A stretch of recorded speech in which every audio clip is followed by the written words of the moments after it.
25 bölüm. Меккенің ашылуы. Өзінен басқа сиынуға лайықты Құдай болмаған, оғлы Алла тағалаға мақтаулар болсын. Оның сүйікті құлы әрі елшісі Мұхаммадқа, оның жанұясына, оның артынан ерген барлық сахабаларға Аллахтың игілігімен сәлем болсын. Ассаламу алейкум, сіздерге Аллахтың рахымы мен берекесі болсын. Бәрімізге сүйікті болған пайғамбарымыздың өмір тарихын одан ары қарай жалғастырамыз. Аль-Худайбия келісіміндегі баптарының бірінде кез келген араб руларына не Мұхаммадпен, не Құрайштармен одақтас болуға мүмкіншіліктер болды. Хуза руы Мұхаммадпен одақтасуға шарттасты, ал Бакр руы Құрайштармен одақтас болды.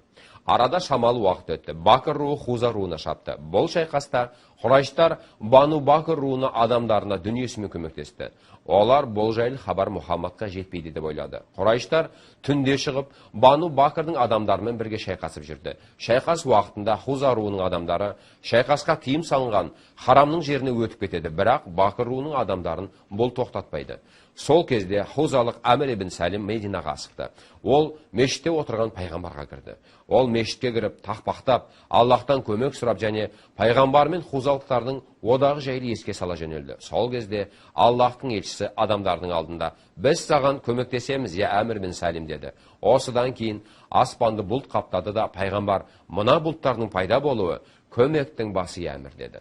Ол көмектің жақын екендігін және оның оларға келе жатқандығын білдірді. Пайғамбар сахабаларына Құрайштардың келісілген шартты бұзғандығын хабарлады. Осыдан кейін ол: "Абу Суфиян келуі тиісті, мен оны көріп тұрғандаймын.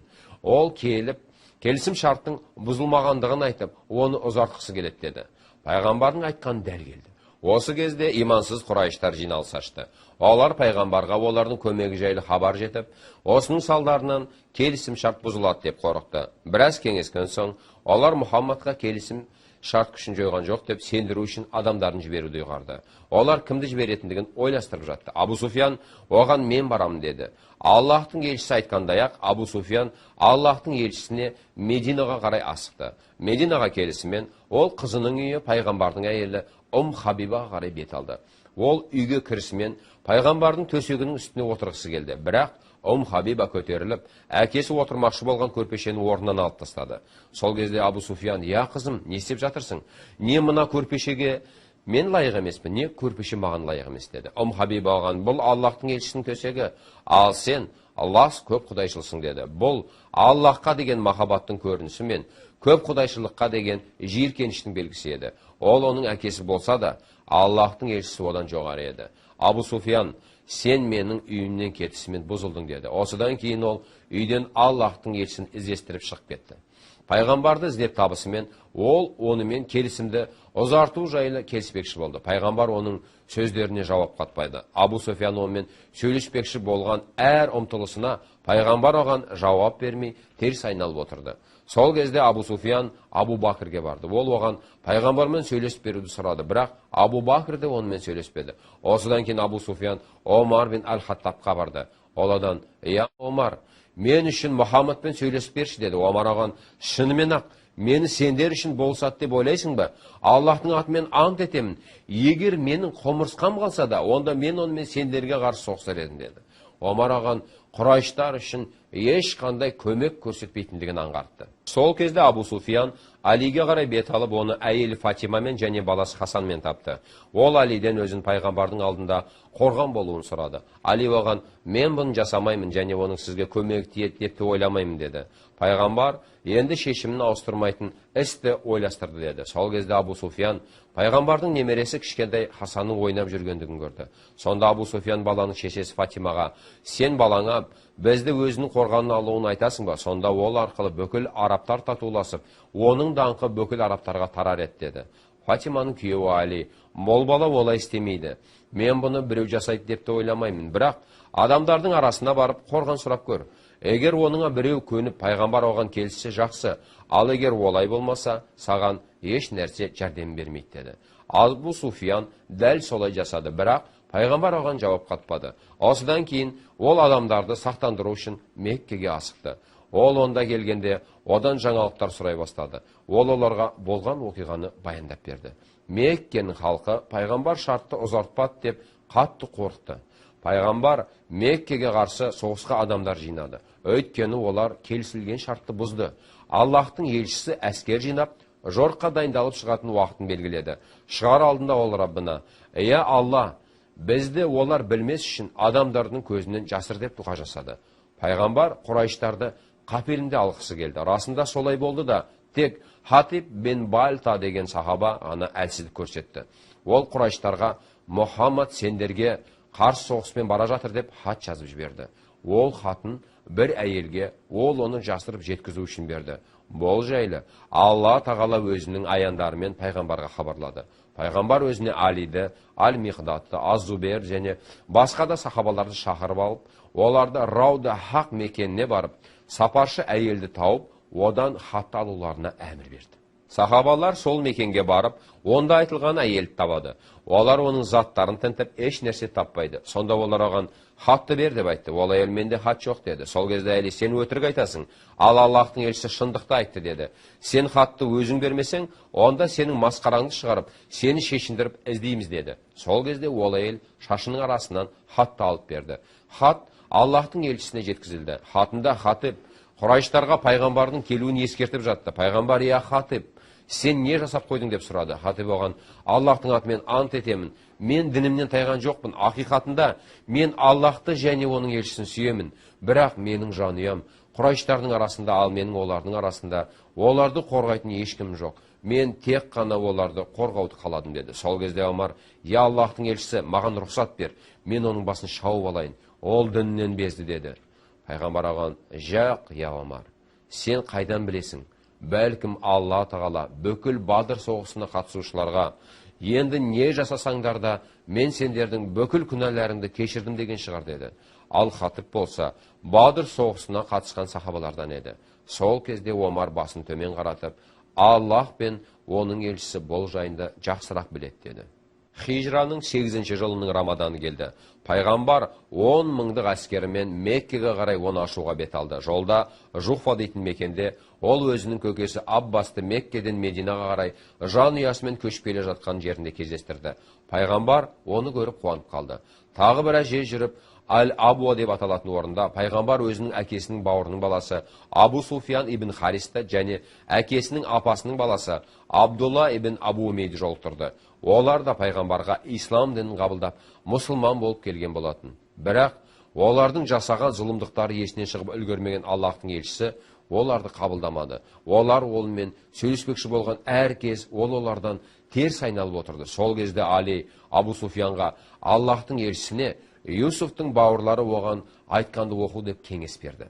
Абу Суфиян пайғамбарға Құрандағы Юсуфтың бауырларының: «Аллахтың атымен ант етеміз, Алла арамыздан сені таңдады, ал біз болсақ күнәһар болдық» деп Құран аяттарын оқыды. Пайғамбар оларға: «Бүгін мен сендердің күнәларыңды беттеріңе баспаймын. Алла сендерді кешірсін, өйткені ол мейірімділердің мейірімдісі» деді. Әскер Меккенің төңірегіне жақындады. Бүкіл 10 мыңдық әскер Меккеге жақындады. Түн түсті. Пайғамбар от жағуға әмір берді. Үлкен әскердің әрбір жауынгері от жақты. Меккенің төңірегі жағылған оттан жарқырап кетті.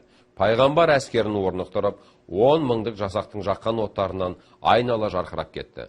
Бұл имансыздар үшін қатерлі көрініс болды. Бұл ұлы оқиғаны Алла тағала Құранда осыдан 8 жыл бұрын пайғамбар Абу Бакр екеуі Меккеден кетіп бара жатқан кезде айтып өткен болатын. Ал енді ол 10 мыңдық әскермен қайтып оралып отыр. Өйткені Алла тағала өзінің сүйіктісіне Құран аяттарымен мынаны уәде еткен: "Инналлази фарада алейкал Qur'ана ларадука иля маад." Саған Құранды түсіріп, ондағы әмірлерді парыздаған, міндетті түрде сені оралатын орныңа қайтарады.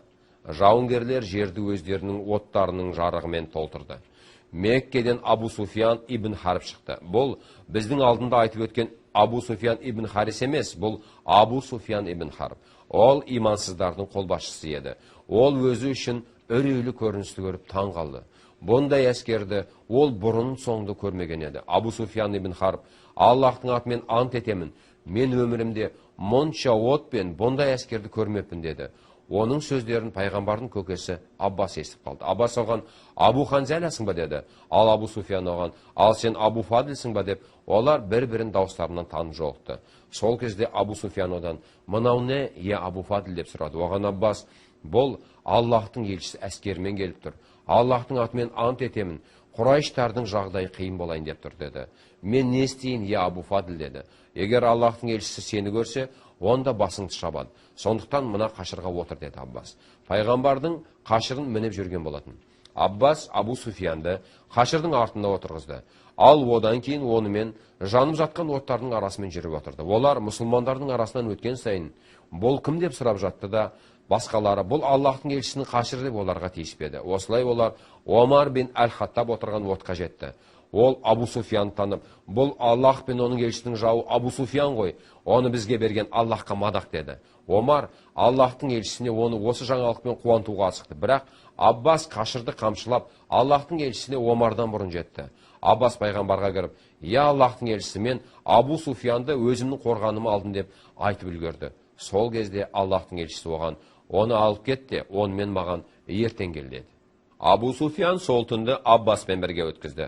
Жауынгерлердің жаққан оты айналаның бәрін жарық етті. Әскер Меккені жаулауға қамданып жатты. Таң атысымен Абу Суфиян Аббаспен бірге пайғамбарға келді. Аллахтың елшісі оған: я Абу Суфиян, сен Аллахтан басқа құдайдың жоқ екендігін білмеп пе едің деді. Оған Абу Суфиян: Аллахтың атымен ант етемін, егер басқа құдай болса, онда ол мені қорғар еді деді. Абу Суфиян Аллахтан басқа құдайдың жоқтығына иман келтірді. Пайғамбар одан: менің Аллахтың елшісі екенімді мойындайтын уақытың келді емес пе деді. Абу Суфиян: менің әлі күмәнім бар деді. Аббас Абу Суфиянға: мен Аллахтан басқа сиынуға лайықты құдайдың жоқтығына және Мұхаммад Аллахтың елшісі екендігіне куәлік беремін деп айтқанша одан кетпеді. Аббас Абу Суфиянға: я Абу Суфиян, халқыңа барып, оларды Мұхаммадтың Меккенің алуға келе жатқандығы жайлы айтып хабарла деді. Мұсылмандар күш жағынан да, иман жағынан да мықты еді. Олар өздеріне пайғамбар әмір еткендей жер сілкіндіріп, Меккенің бүкіл жолдарымен келе жатты. Абу Суфиян Меккеге асып: я Құрайштар, Мұхаммад сендерге күшпен келді деді. Адамдар оның жанына жиналып: біз не істейміз, я Абу Суфиян деді. Сол кезде ол: кім менің үйімде бас сауғаласа аман қалады деді. Осы уақытта мұсылмандардың жасағы Меккенің бүкіл жолдарынан оған қарай бағыт алып келе жатты. Әр жолдың бойында мұсылман әскерінің жасағы келе жатты. Болып жатқан іс жайлы Абу Суфиянның әйелі Хин бин Утба білді. Ол өзінің күйеуіне қарап, оның берілгенін түсінді. Ол өзінің күйеуіне жақындап, оны ұрысып, адамдарды оны өлтіруге шақыра бастады. Сол кезде Абу Суфиян: оны тыңдамаңдар, расында Мұхаммад сендер төтеп бере алмайтын әскермен келді деді. Сол кезде адамдар оған: онда біз не істейміз деп сұрады. Абу Суфиян: кім Абу Суфиянның үйіне кірсе, сол қауіпсіздікте оралады деді. Адамдар оған: ей Аллахтың бейшарасы, сенің үйіңде қайсымыз сиямыз деді. Сол кезде ол: өз үйінен шықпаған қауіпсіздікте және Қағбаның ішінде отырған қауіпсіздікте деді. Бұл пайғамбардың оларға қойған шарты еді. Ал Абу Суфиянның өзінің үйін айтқаны: Абу Суфиян өз жұртының беделді адам болған соң, Аббастың өтінуімен оның дәрежесін көтеріп, пайғамбар кім Абу Суфиянның үйіне кірсе, сол қауіпсіздікте болады деп шартын айтуын бастаған. Адамдар өз үйлеріне жүгіріп, елдерінен өздері бірнеше жыл бұрын қуып шыққан Мұхаммадтың әскерімен тыйым салынған үйге қарай бет алған бақылап жатты. Ал қазір олар оған оралып жатты. Халид ибн Валид жайлы айтатын болсақ, ол пайғамбарын ұстаған жолмен келе жатты. Ол жолдың бойында оны көп құдайшылдардың арасындағы ақымақтары шағын жасағымен соғысуға күтіп тұрды. Халид ибн Валид оларды жеңіп, одан кейін пайғамбарын ұстағандай Ас-Сафа төбешегіне қарай бет алды. Азубейр Худжун тауына жетті. Оған пайғамбар әмір берген орынға жетті. Ол онда туын тігіп, пайғамбарға шатыр орнатты. Ислам әскері барлық жолдармен тыйым салынған үй Қағбаға қарай бет алды. Көп құдайшылдар болса, үйлеріне тығылып, үйлерінен мұсылмандарының әскерін бақылай бастады. Әскер жерді сілкіндіріп, Аллахтың тыйым салған үйіне келе жатты. Мінеки, иман әскері, ислам әскері қасиетті Меккеге кіріп келе жатыр. Пайғамбар әскермен келісілген жерінде кездесті. Осыдан кейін олар Меккеге оны көп құдайшылдықтан тазартып, иманмен толтыру үшін кірді. Мінекей оларға ұлы Алла уәде еткендей, жалғыз құдайшылық әскері Меккеге кіріп келе жатыр. Құранда айтылған Меккенің алынуы осы еді. Қазір уәде орындалып, адамдар мен жындардың шайтандары қуылуда. Аллахтың елшісі Меккеге кіріп, Қағбаға қарай бағыт алғанда, басын төмен қаратып, Аллахтың алдында бойсынып көрді. Оның өз-өзін ұстауы жеңімпаз адамның кейпінде емес еді. Ол толығымен жеңістің Алла тарапынан екендігін мойындап, өзінің Раббына мақтауларын, шүкіршіліктерін айтып келе жатты. Осылай Аллахтың елшісі мен оның сахабалары тыйым салынған Аллахтың үйі Қағбаға бағыт алды. Дәл осы жерде Аллахтың елшісіне азаптар шектіріліп еді. Дәл осы жер, осы орында Биләлді құмда сүйрелеп еді. Осы жерде Аллахтың елшісінің сахабаларын қинап еді. Осы жерде Әммәрдің шешесі өлтіріліп, әкесі қамшыланып еді. Осы жерде Аллахтың елшісінің сахабаларын қинап еді. Ал енді пайғамбар Аллахтың тыйым салған үйі Қағбаны ашуға келді. Аллахтың елшісінің алғаш жасағаны ол қара тасқа қолын тигізіп, осыдан кейін ол Қағбаны айнала бастады. Сахабалар бұны оның артынан қайталап жатты. Аллахтың елшісі сахабаларымен ол жерге келгеннен кейін Қағбаны пайғамбар өзінің аталары Исмаил мен Ибрахим секілді тазартқысы келді. Пайғамбардың сахабалары бұттарға қарай бағытталды. Олардың алдында Аллахтың елшісі жүріп отырды. Олар Аллахтың көмегімен оларды күйрету үшін бұттарға жақындады. Әр бұттың жанынан өтіп жатып, оларды Аллахтың Құрандағы мына сөздерін айтып ұрып жатты. Жа'ал хаққу ва захақал батил, иннал батила кана захуқа. Хақиқат келді, негізсіз нәрселер жойылды. Сөзсіз бекер нәрселер жойылды де. Бұттардың бәрі жерге тасталынып жатты. Бұттар бірінен кейін бірі көреп жатты. Бұл игілікті жерде бұттар үшін орын қалмады. Қағбаның айналасындағы барлық бұттарды құртқан соң, пайғамбар оның ішіне кірді. Ол онда оны тазарту үшін кірді. Ол оның әр бағанасына жақындап, Аллаху Акбар деп, Аллахты ұлықтап қайталап жатты. Оның ішінде Ибрахим мен Исмаилдің жебелермен баласып жатқан суреттерін көрді. Ол олардың суреттерін шешіп, Аллахтың атымен ант етемін, олар еш уақытта өздерінің нәсібелерін жебелермен анықтамаған деді. Қағбаның ішін тазалап болған соң, пайғамбар Қағбаның есіктерінде тұрып, Аллахты мадақтап, жалғыз құдайшылық куәлігін былай деп жариялап жатты. Аллахтан басқа сүйінуға лайықты құдай жоқ, оның серігі жоқ, барлық билік пен мадақ оныңке, және оның барлық нәрсеге толық құдіреті жетеді. Ол өзінің құлына көмек беріп, өзінің уәдесін орындады. Сондай-ақ жалғыз өзі одақтас руларды күйретті. Адамдардың бәрі Аллахтың елшісін бақылап тұр. Олар тыйым салынған үйдің есігінің алдында тұрды. Қағбаның жанындағы орынның бәрі адамдармен толып тұрды. Олардың арасында мұсылмандар да, көп құдайшылдар да бар еді. Құрайштар өздерінің үйлерінің терезесінен бақылауда еді. Олардың бәрі Аллахтың елшісі қандай шара қолданар екен деп күтуде. Оның меккеліктер тұрғысынан үкімін күтті. Дегенмен, олар 8 жыл қатарынан оны өлтірмекші болды. Сондай-ақ ол өзінің сүйікті жерінен көшуге мәжбүр болды. Оған 21 жыл қатарынан қиындықтар туғызған еді. Оны қуды, азаптады, онымен соғысып және оның жақсы көретін адамдарын өлтірді. Ал қазір Аллахтың елшісі олардың арасында ұлы да құдіретті Аллахтың заңын орындайды. Пайғамбар Қағбаның есігінің жанында тұрып адамдарға: «Я халайық, я Құрайштар, арасында Алла сендерден ата-бабаларыңмен мақтануға және тектеріңді жақсыруға тыйым салды. Адамзаттың бәрі адам атадан шықты да, ал ол топырақтан жаралған» деді. Осыдан кейін Құран аяттарынан Аллахтың мына сөздерін оқыды. أيها الناس إنا خلقناكم من ذكر وأنثى وجعلناكم شعوبا وقبائل لتعارفوا إن أكرمكم عند الله أتقاكم إن الله عليم خبير. Я адам баласы, Шүбәсіз сендерді бір ер, бір әйелден жараттық. Сондай-ақ бір-біріңді тануларың үшін сендерді ұлттар, рулар қылдық. Шынында Аллахтың қасында ең ардақтыларың тақуаларың. Шексіз Алла толық білуші, әр нәрседен хабар алушы. Құрайштар өздеріне байланысты Аллахтың елшісінің үкімін күтті. Аллахтың елшісі: «Я қалай ойлайсыңдар? Мен сендерге не істесем болады?» деп сұрады. Көп құдайшылдар оған: «Сен ізгі бауырсың және ізгі бауырдың баласысың» деді. Қазір ол бірнеше жыл қатарынан өздерінің қуғынымен көрсеткен қасіреттерінен кейін және оның жақын адамдарын өлтіріп, оны жаралағаннан кейін ізгі бауыр мен ізгі бауырдың баласы болып қалыпты.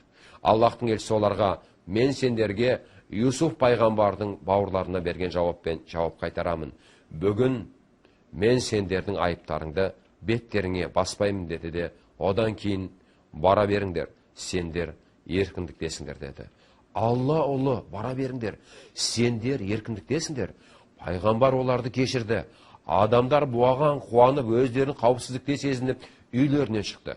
Аллахтың елшісі Құрайштарының кейбір көсемдерін ғана, олар исламның ең залым жаулары болғандықтан, өлтіруге әмір берді. Бұл жаза олар Қағбаның етегінен ұстап тұрса да орындалуы керек болды. Намаздың уақыты кірді. Пайғамбар осы жерде оған азаптар көрсетіліп, құмда сүйретілген Белалға Қағбаның үстіне шығып, азан айтып адамдарды намазға шақыруға берді. Белал өзіне айтылғанды орындады.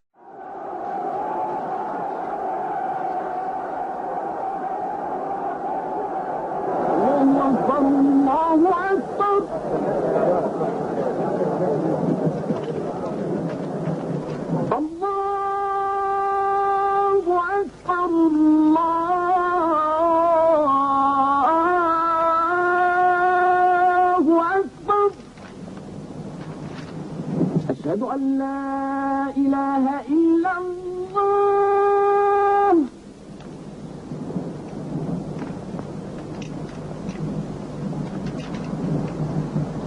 أشهد أن لا إله إلا الله أشهد أن محمد رسول الله أشهد أن محمد رسول الله حي على الصلاة حي على الصلاة حي على الفلاح حي على الفلاح الله أكبر الله أكبر لا إله إلا الله. Адамдар пайғамбардың әр сөзін тыңдап, оған аман есен, қауіп қатерсіз келіп жатты. Пайғамбар Осман ибн Талхан өзіне шақырды.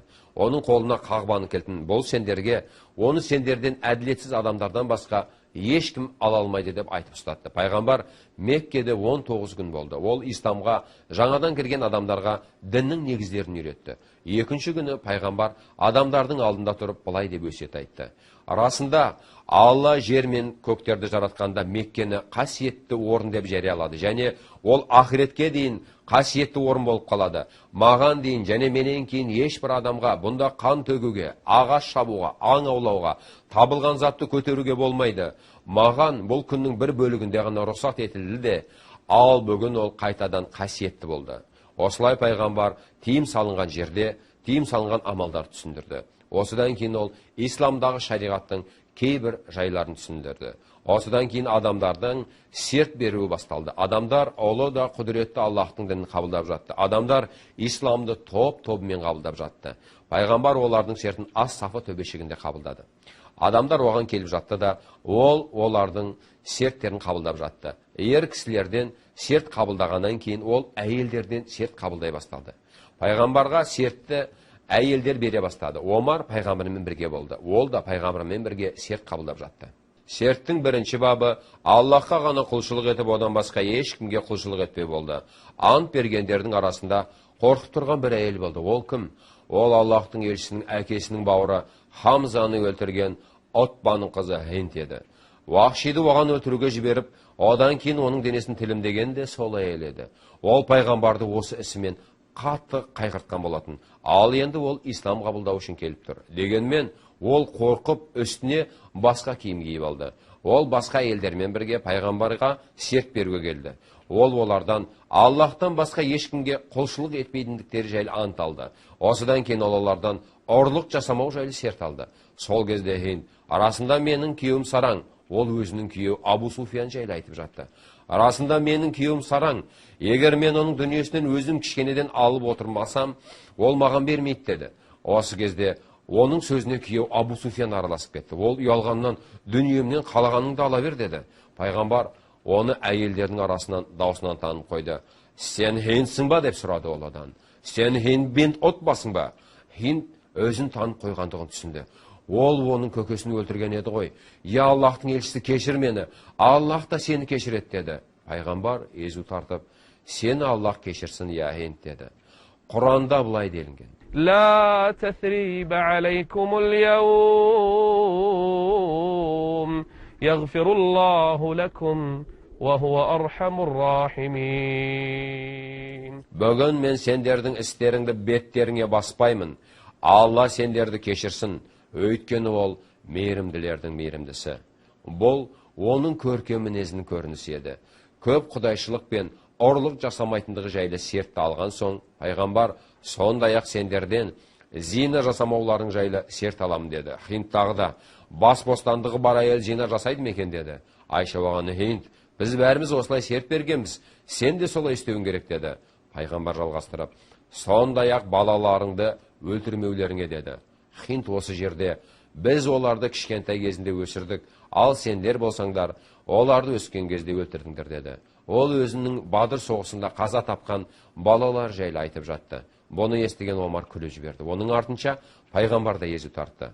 Серт алып болған соң, пайғамбар оларға үйлерінде қалған бұттарды бұзуға әмір берді. Хинд үйіне барып, қолына бұтын алып, Аллахтың атымен ант етемін, біз сенің кесіріңнен соқыр болдық деді. Осыдан кейін оны көтеріп, жерге соғып сындырды. Адамдар үйлеріндегі бұттарын күйретіп жатты. Ислам бүкіл Меккені қамтыды. Абу Бакрдың әкесі сол уақытқа дейін мұсылман болып үлгермеп еді. Абу Бакр оны Аллахтың елшісіне алып келді. Оны көрген пайғамбар, я Абу Бакр, оны қалдырып біз өзіміз оған барсақ жақсы болар еді деді. Абу Бакр оған, жоқ, я Аллахтың елшісі деді. Сен өзіңе келуге бәрінен де лайығырақсың деді. Адамдар ислам қабылдап жатты. Аллахтың дініне топ-тобымен кіріп жатты. Ислам жер бетінде тарай бастады. Алла өзінің пайғамбарына берген уәдесін орындады. Мына мешіт Ар-Рая, яғни ту тігілген мешіт деп аталады. Бұл мешіттің тарихы пайғамбарымыздың саллаллаху алейхи уассалам өмір баянындағы елеулі оқиғамен байланысып жатыр. Бұл аймақ Харам мешітінен бір шақырымдай ғана қашықтықта орналасқан. Қазіргі кезде бұл жерде ғимараттар және сауда орындары тұрғызылған. Қажылыққа келген адамдар бұл мешітке де келіп зиярат етеді.